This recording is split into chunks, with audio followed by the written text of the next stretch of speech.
I walked into my own open house with a police officer beside me. My children's faces went white as sheets when they saw me standing in my living room. The living room they thought they were about to sell out from under me while I recovered from surgery. My name is Barbara Mitchell, and I'm 71 years old. Before I tell you this story, I want to know, where are you watching this from? Drop your state or country in the comments. I always love knowing where my stories reach. Now, let me take you back to where this nightmare began. It was a Tuesday morning in March when I went in for my gallbladder surgery. Nothing major, they told me. Routine procedure. I'd be home in 2 days, back to normal in a week. My daughter Jessica and my son Brandon both promised they'd check on the house while I was in the hospital. They had spare keys. They'd water my plants, bring in the mail, make sure everything was secure. I trusted them completely. Why wouldn't I? They were my children. The surgery went fine. I woke up groggy in recovery, and by evening I was in a regular hospital room, texting both kids that I was okay. Jessica sent back a heart emoji. Brandon replied, "Rest up, Mom. We've got everything handled." Those words should have warned me. I spent that night and the next day in the hospital, drifting in and out of sleep, watching terrible daytime television, eating Jell-O that tasted like plastic. The nurses were kind. My friend Dorothy came by with flowers. Everything seemed normal. Then, on Thursday afternoon, not even 48 hours after my surgery, my phone rang. The name on the screen said Patricia Holloway. I almost didn't answer because I didn't recognize it, but something made me pick up. "Hello? Hi, is this Barbara Mitchell?" The woman's voice was professional, warm. "Yes, this is Barbara." "Barbara, my name is Patricia Holloway. I'm a real estate agent with Riverside Realty. I'm calling because I received a rather unusual listing request for your property at 847 Maple Grove Drive, and I wanted to verify some details with you directly before moving forward." My entire body went cold despite the warm hospital room. "I'm sorry, what? A listing for my house?" There was a pause. "Yes, ma'am. Your son Brandon contacted me yesterday about listing your property for sale. He said you'd had a stroke and were moving into assisted living and the family needed to sell the house quickly. He provided what he said was a power of attorney document." I couldn't breathe. The heart monitor beside my bed started beeping faster. "Miss Holloway," I said, my voice shaking, "I have not had a stroke. I'm in the hospital for gallbladder surgery. I am not moving into assisted living, and I absolutely have not authorized anyone to sell my house." The silence on the other end of the line lasted 3 heartbeats. "Mrs. Mitchell," Patricia said slowly, "I think we need to talk. Are you able to speak right now?" "Yes," I whispered. "Please, tell me everything." Patricia Holloway's voice became very serious. "Mrs. Mitchell, I'm going to be completely honest with you. Something about this listing request felt off to me from the beginning. That's why I'm calling you." "What did my son tell you?" I asked, gripping the phone so hard my knuckles turned white. "He called Tuesday evening, said you'd had a major stroke that morning and were incapacitated. He claimed you'd signed a power of attorney 6 months ago giving him and his sister authority to handle your affairs. He wanted the house listed immediately, same day if possible." Tuesday evening, the day of my surgery. While I was lying in recovery, still groggy from anesthesia, my own son was trying to sell my house. "He emailed me a copy of the power of attorney," Patricia continued. "Mrs. Mitchell, I've been in real estate for 23 years. I've seen hundreds of legitimate POA documents. This one looked wrong. The formatting was off. There were spelling errors, and frankly, the timing was suspicious. Why would someone with a valid POA wait until the exact day of a medical emergency to suddenly list a property?" "What did you do?" I asked. I told him I needed to verify some information before proceeding. I said I'd call him back in 24 hours. Then I did what I always do when something feels wrong. I looked up the property owner's information and called you directly. Thank God for Patricia Holloway's instincts. "Can you send me a copy of that document?" I asked. "I can, but Mrs. Mitchell, if what you're telling me is true, you need to involve the police. This isn't just a family disagreement. If your son forged a legal document to fraudulently sell your property, that's a serious crime. My mind was racing. Brandon, my baby boy who I'd rocked to sleep, who I'd helped through college, who'd cried at his father's funeral and promised he'd always take care of me. That Brandon was trying to steal my house? Is my daughter involved? I had to know. Yes, Patricia said gently. Jessica called me this morning to follow up. She asked if I could schedule an open house for this weekend. She said they wanted to sell quickly because of your medical bills and the cost of your care facility. Both of them. Both of my children had conspired to do this. Mrs. Mitchell, are you all right? Should I call a nurse? I realized I was crying, silent tears running down my face in that sterile hospital room. I'm okay, I managed. Patricia, can you do me a favor? Can you tell them yes? Tell them you'll do the open house? What? Mrs. Mitchell? Please, tell them you'll list the house. Schedule the open house for Saturday afternoon. Can you do that? There was a long pause. You have a plan? I'm going to need a few days to arrange things, but yes, I have a plan. Will you help me? Patricia Holloway didn't hesitate. Absolutely. Let's catch them red-handed. After we hung up, I pressed the call button for the nurse. I had work to do. The nurse who came in found me sitting up in bed, tears still wet on my face, but my jaw set with determination. Mrs. Mitchell, what's wrong? Are you in pain? No, I said. But I need to speak with my doctor. I need to know when I can be discharged. Within an hour, Dr. Reynolds came by. I told him I was feeling much better, which was a lie. I felt like I'd been hit by a truck and needed to go home. He was hesitant, but I insisted. He finally agreed I could leave Friday morning if my vitals stayed stable. That gave me one day before the open house. Thursday evening, I made my first call. Not to Brandon or Jessica. They still thought I was incapacitated in the hospital. Probably hoped I'd be here for weeks. No, I called my friend Dorothy. Dorothy, I need your help with something, and I need you not to ask too many questions yet. Barbara, honey, what's wrong? Can you pick me up from the hospital tomorrow morning? And I need you to drive me to a lawyer's office, and then to the police station. There was silence. Then, what have your kids done? That's the thing about real friends. They know. I'll explain everything tomorrow. Can you help me? I'll be there at 9 a.m. sharp. Next, I called my lawyer, Robert Chen. Wait, not Chen. My lawyer, Robert Morrison. I'd known him for 15 years. He'd handled my husband's estate when Tom passed. I trusted him completely. Barbara, it's good to hear from you. How was the surgery? Robert, I don't have time for pleasantries. I need you to pull my will and all my estate documents. I need to know if I ever signed a power of attorney for my children. Of course you didn't. You specifically told me you didn't want to do that. You said you'd wait until you were much older and would involve all 3 of your kids together if it ever became necessary. 3 kids. Right. My youngest, Michael, lived in Seattle. He'd called me twice since the surgery, genuinely worried about me. I wondered if he knew what his older siblings were doing.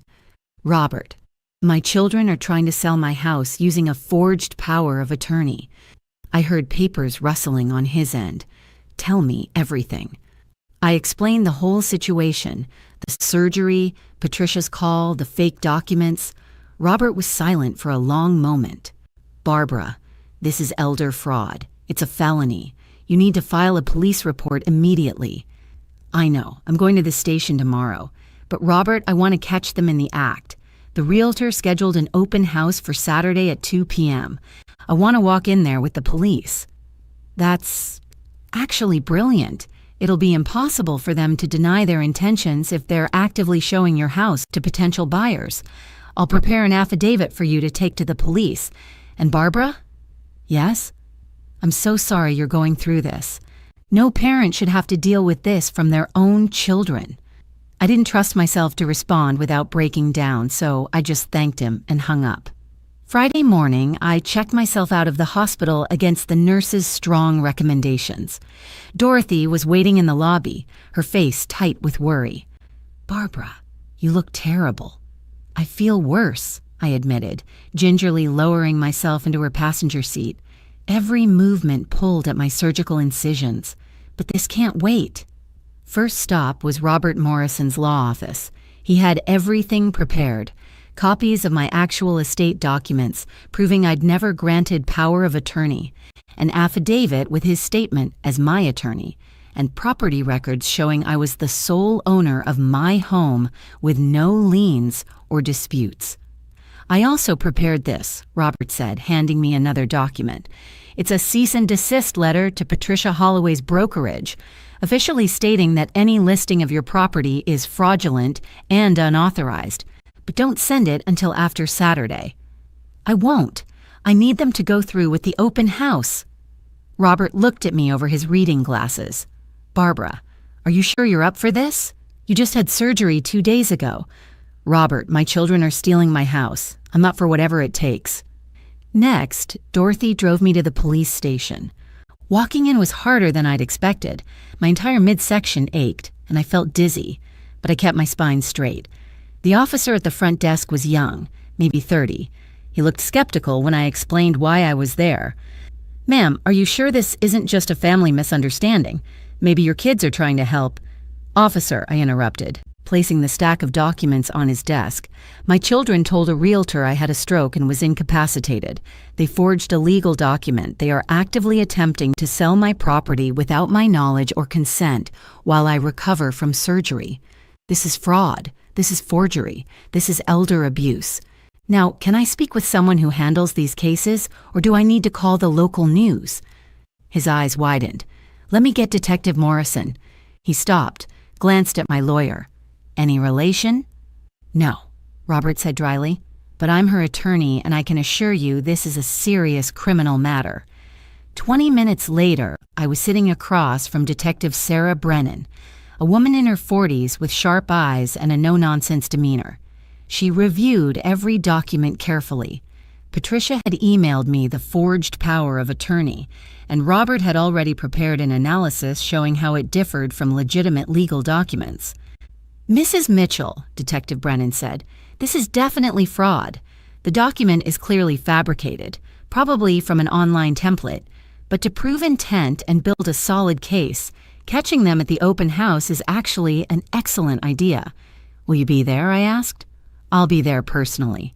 2 p.m. tomorrow, you said? Yes. I'll arrive in an unmarked car at 1:45. Don't go in until I'm there. We'll walk in together. She paused. Mrs. Mitchell, I need to ask, are you certain you want to press charges against your own children? I thought about Brandon's promise to take care of me. Jessica's heart emoji while she plotted to steal my home. Absolutely certain. Friday afternoon, Dorothy insisted I stay at her house rather than going home. You need rest, and I'm not letting you be alone right now, she said firmly. I was grateful. The thought of going back to my empty house, knowing what Brandon and Jessica had planned for it, made me feel sick. That evening, my phone rang. Jessica. Mom, how are you feeling? The cheerfulness in her voice was poison. I steadied my own voice before answering. Tired, sore. The doctor says I'm healing well, though. That's wonderful. Listen, Mom, don't worry about anything at the house. Brandon and I have been checking on everything. Your plants are watered, mail is collected. You just focus on getting better. Thank you, sweetheart, I said, the word tasting like ash. You're both so good to me. Of course, Mom. We love you. Get some rest, okay? We'll come visit soon. After she hung up, I sat staring at my phone. Dorothy brought me tea and sat beside me on her couch. That was Jessica? Yes, telling me not to worry about the house, telling me she loves me. Oh, honey. The open house is tomorrow at 2, Dorothy. Right now, my house is probably staged. They've probably cleared out some of my personal items to make it look better for buyers. They're lying to my face while actively selling my home. I showed Dorothy the listing that Patricia had sent me. There was my house, my beautiful home that Tom and I had bought 43 years ago, the place where I'd raised 3 children, celebrated holidays, grieved my husband. It was listed for $425,000. They're underpricing it, Dorothy said, reading over my shoulder. Houses in your neighborhood have been selling for over $500,000. They want a quick sale, I said. The faster it sells, the faster they get the money. What do you think they need the money for? That was the question that had haunted me all day. Brandon was a regional manager for an office supply company. Jessica was a nurse. Neither had mentioned financial troubles. Jessica's husband, Mark, had a good job in IT. Brandon's wife, Karen, was a teacher. I don't know, I admitted. Maybe they have debts I don't know about. Maybe they're just greedy. Does it matter? I suppose not. That night, I barely slept. Every time I closed my eyes, I pictured my children walking through my house with strangers, pointing out features, discussing offers. In my dreams, they were children again. Brandon at 7, missing his 2 front teeth. Jessica at 5, insisting on wearing her princess dress everywhere. Where had those children gone? When had they become people who could do this? Saturday morning dawned gray and cold. Dorothy made me breakfast, but I could barely eat. "You don't have to do this," she said gently. "You could just send the police. You don't have to see them." "Yes, I do. I need to look them in the eye. I need them to see me walk through that door."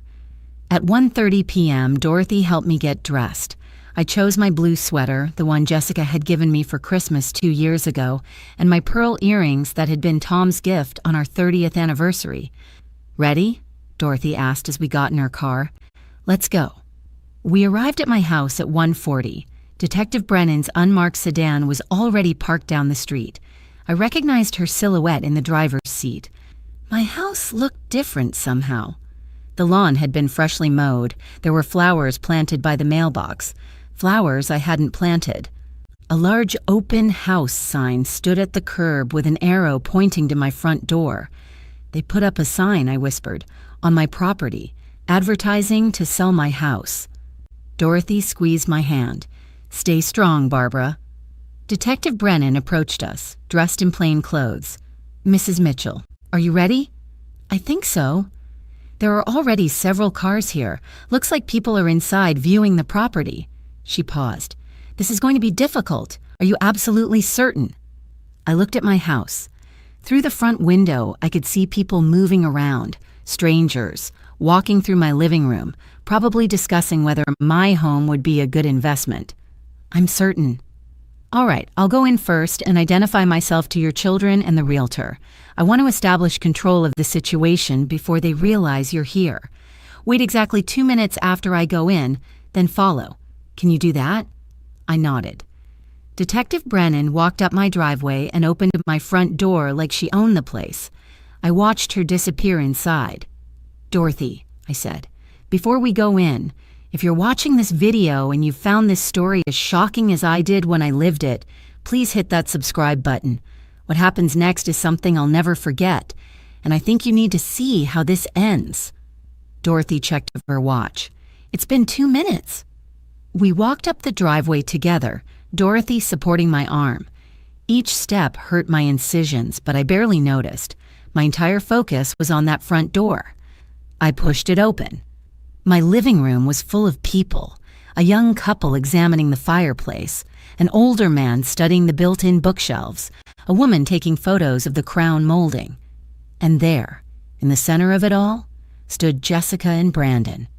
Patricia Holloway was with them, her face carefully neutral when she saw me. Detective Brennan stood slightly apart, her hand near her badge. The moment Jessica saw me, her face went completely white. "Mom?" Brandon turned. His mouth fell open. "What are you? You're supposed to be in the hospital." "Surprise," I said quietly. The entire room went silent. Every prospective buyer stopped what they were doing and stared. You could have heard a pin drop on my hardwood floors. "Mom, what are you doing here?" Jessica's voice was shrill, panicked. "You should be resting. We were just—" "You were just what, Jessica? Showing my house to strangers? Taking offers on the property I own? The house I specifically did not give you permission to sell." Brandon stepped forward. "Mom, you don't understand. We're doing this for you. After your stroke—" "I didn't have a stroke, Brandon. I had gallbladder surgery. and I'm standing right here, very much alert and oriented, watching you commit fraud." That's when Detective Brennan pulled out her badge. "Everyone except Mrs. Mitchell, her family, and Miss Holloway, please exit the house immediately," Detective Brennan announced, holding up her badge. "This is now an active police investigation." The prospective buyers couldn't leave fast enough. They practically tripped over each other, heading for the door. Within 30 seconds, my living room held only me, Dorothy, Patricia, Detective Brennan, and my 2 children.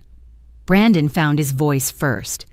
"This is ridiculous, Mom. Tell them this is a misunderstanding." "The only misunderstanding," I said, my voice stronger than I felt, "is you thinking I wouldn't find out."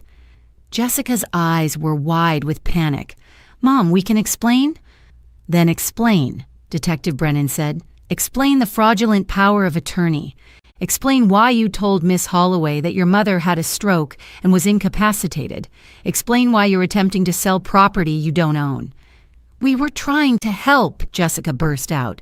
"Mom, you're 71 years old. You can't take care of this big house by yourself anymore. Dad's been gone for 6 years. You need to be somewhere with support, with medical care readily available.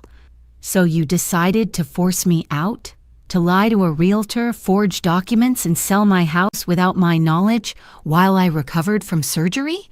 Brandon's expression hardened. "You're being unreasonable. We're your children. We're looking out for your best interests."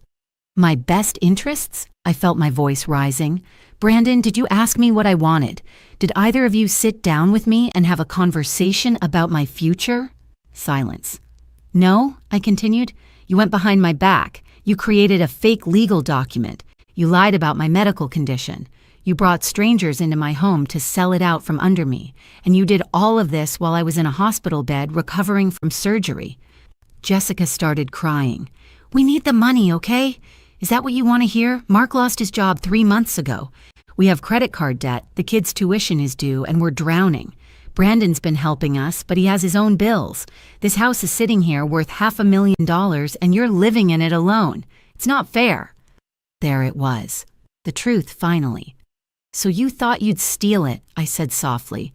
"You thought you'd sell my home, my memories, everything your father and I built together because you have debt. We were going to use the money to get you into a nice facility," Brandon said, but his voice lacked conviction. "You'd be taken care of." "How much of the sale price was actually going to my care?" I asked. "Be honest, Brandon. For once in this entire nightmare, be honest with me." "Fez." He couldn't meet my eyes. Neither could Jessica. Detective Brennan stepped forward.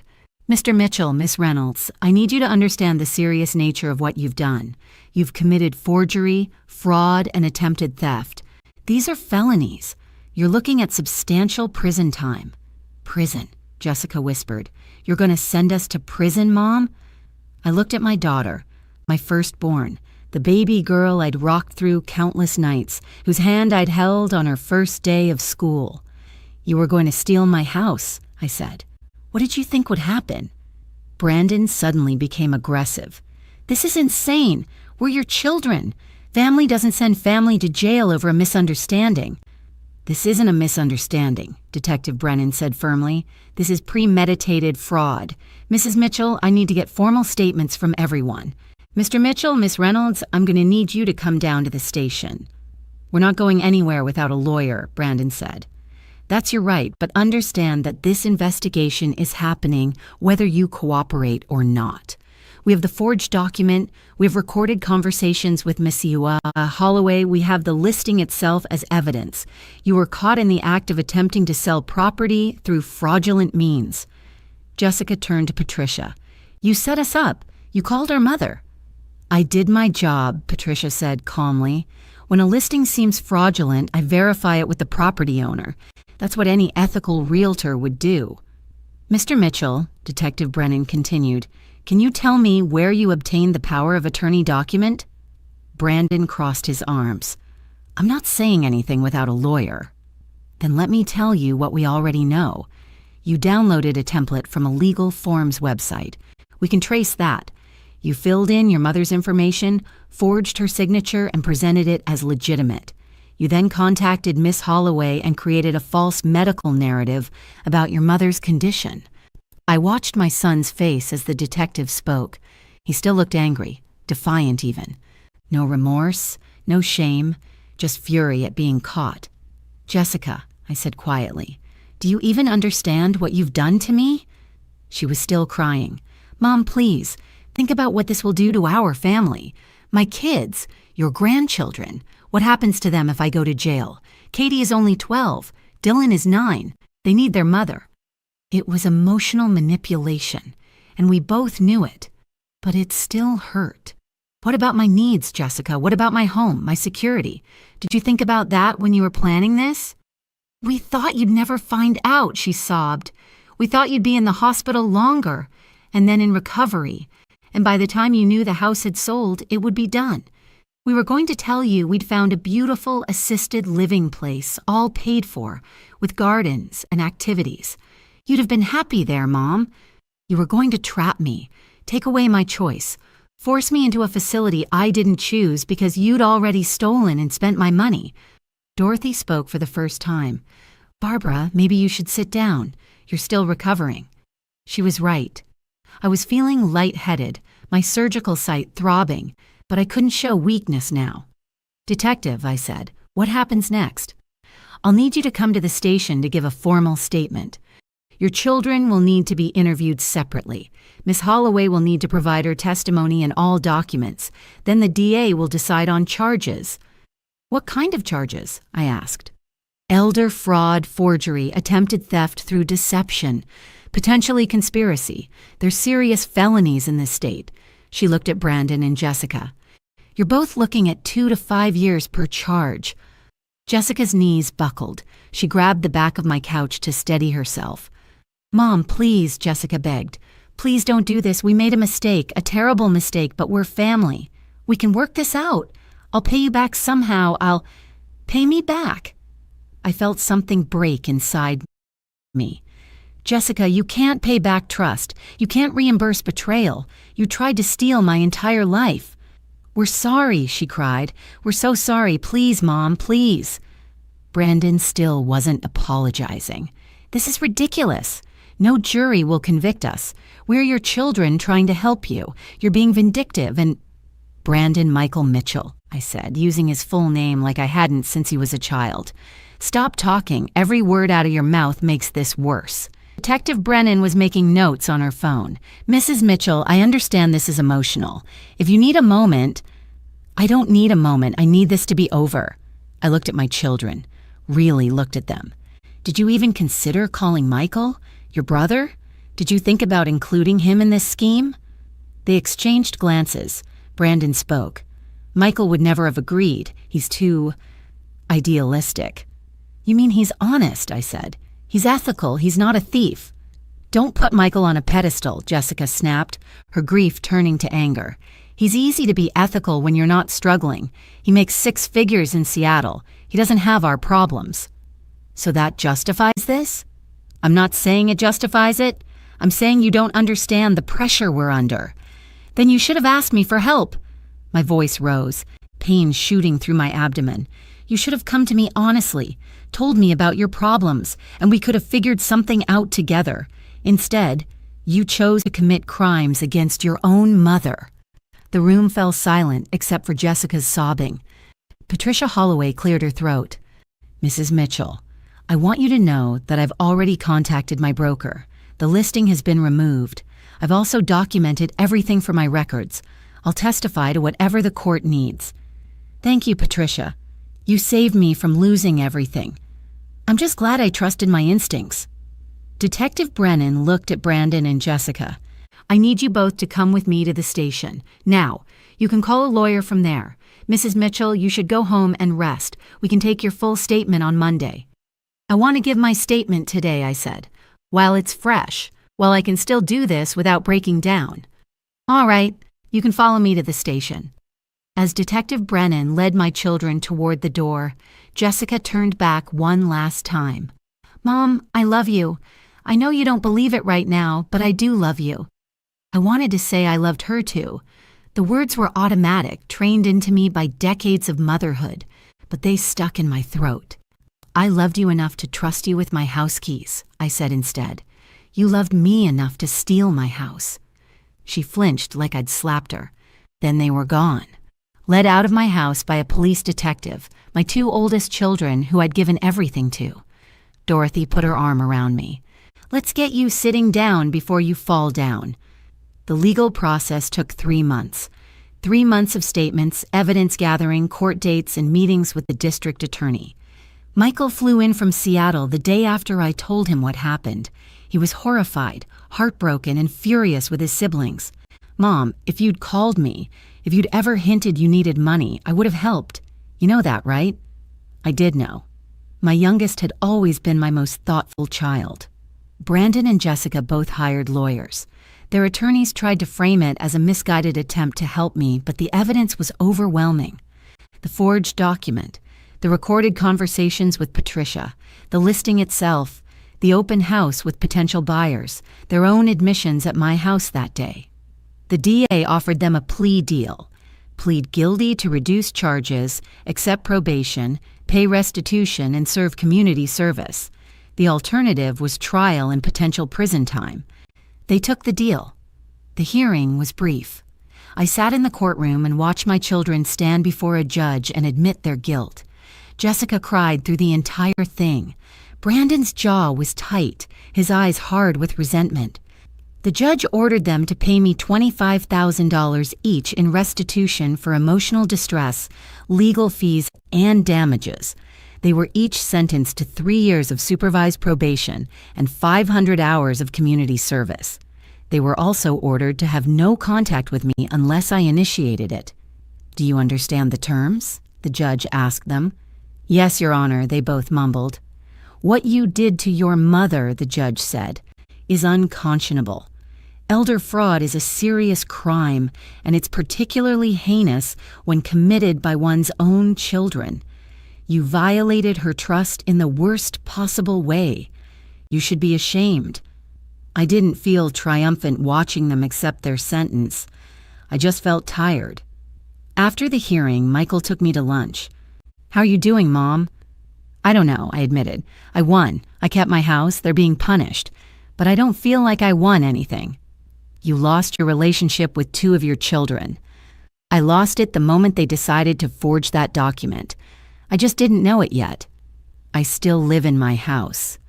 Dorothy checks on me daily. Michael calls twice a week. I've made my will crystal clear. Everything is divided equally among all 3 children, but it's locked in a trust they can't access until specific conditions are met, all overseen by Robert Morrison.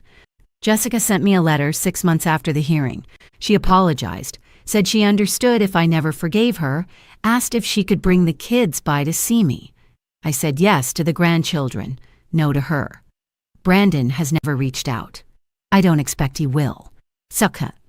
People ask me if I regret pressing charges. The answer is no. They didn't just try to steal my house. They tried to steal my autonomy, my dignity, my right to decide my own future. That's not something I can forgive, even from my own children. My house is still mine. My life is still mine. And that's all the justice I needed.